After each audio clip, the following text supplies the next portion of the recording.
اللہ جیون رحمت اللہ علیہ پیر تھے اورنگزیب عالمگیر کے بادشاہ کے۔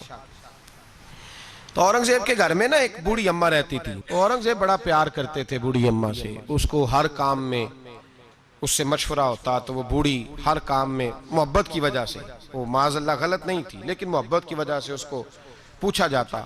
ملا جیون رحمت اللہ علیہ اورنگزیب سے ایک دن کہنے لگے کہ باقی ساری باتیں تو ٹھیک ہیں لیکن اس خاتون کو ہر شے کا نہیں پتا، تو جو اس کے شعبہ جاتا ہے اس میں تو مشورہ کیا کرو، تو جو اس کا شعبہ نہیں نا اس میں اس سے مشورہ نہ کیا کرو۔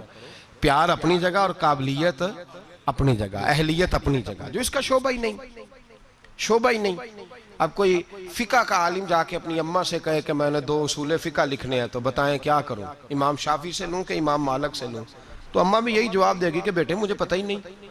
تو جس چیز کا جو آدمی کا شعبہ نہیں اس میں اس آدمی آپ کابل کے پاس جائیں گے، اہل کے پاس جائیں گے اور اس سے جا کے دیکھیں نا، ہمارے ہاں سائنس کے اندر سبجیکٹ رکھے گئے تو اسپیشلسٹ ہونا ایک سبجیکٹ رکھا گیا۔ ایک آدمی میڈیکل اسپیشلسٹ ہے، پھر اسے آگے بڑھیں گے آپ تو میدے کا اسپیشلسٹ علیحدہ ہے، آنکھوں کا تو آپ نے اگر میدے کے ڈاکٹر سے دوائی لینی ہے تو آنکھ والے ڈاکٹر کے پاس جائیں گے، میرٹ کو دیکھیں گے آپ، جو اہل ہے آپ اس کے پاس جائیں گے۔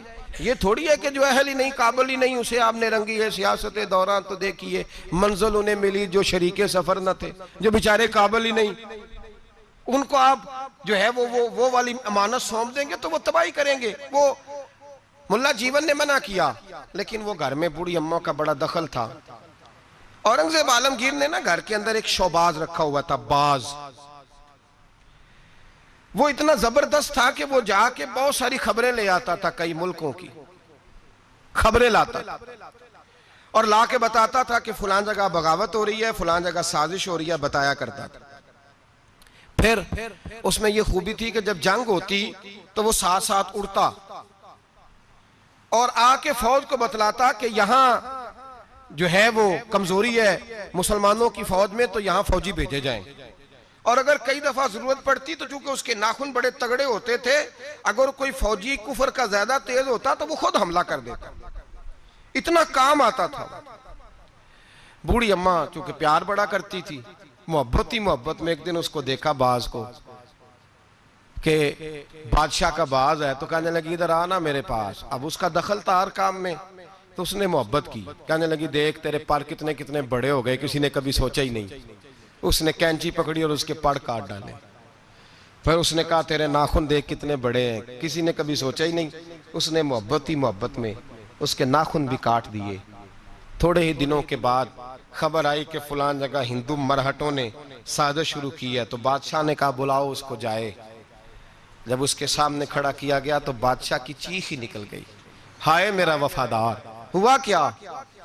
تو ملا جیون کہنے لگے کچھ بھی نہیں ہوا، تم نے نااہل سے محبت کی تو اس کی تمہیں سزا ملی ہے، تمہیں سزا ملی ہے۔ تمہیں کہا تھا کہ اس کو شعبہ بانٹ کے دو، اس کو ضرور رکھو ہر چیز میں، لیکن اس کو بتایا جاتا، سمجھایا جاتا۔ اگر اماں باہر جاتی تو اسے پتا ہوتا کہ اس کے جو ناخن ہیں یہ جنگ کے کام آتے ہیں، اس کے جو پر ہیں یہ اڑنے کے کام آتے ہیں۔ بادشاہ تڑپ کے رویا لیکن اب کوئی حل ہو سکتا؟ اب بات آگے نکل گئی۔ جب آپ میرٹ کے خلاف چلیں گے، آپ ایسی جگہ پہ جائیں گے، ایسی جگہ جہاں جو آدمی اس کا اہل ہی نہیں تو وہ تباہی کرے گا۔ جہاں چڑیاں بیٹھنی چاہیے، اقبال نے کہا کہ زاغوں کے تصرف میں عقابوں کے نشیمن، آئی ہے وراثت میں پیر کی گدی ان کو، زاغوں کے تصرف میں عقابوں کے نشیمن۔ اقبال کہنے لگا کہ اپنے پیر صاحب کی گدی پہ یہ بیٹھ گیا ہے، پر مصیبت یہ ہے کہ جہاں کبوتر بیٹھنا چاہیے تھا وہاں باز بیٹھ گیا ہے، جہاں بلبل بولنی چاہیے تھی وہاں شیر کو بٹھا دیا ہے، تو وہ کاٹے گا، وہ تباہی کرے گا، وہ تو اپنی درندگی کا مظاہرہ کرے گا۔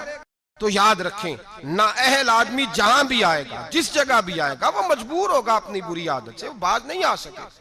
اس کے اندر وہ تقوی، پرہیزگاری، وہ خصوصیت، وہ صلاحیت جب موجود ہی نہیں تو وہ کیا کرے؟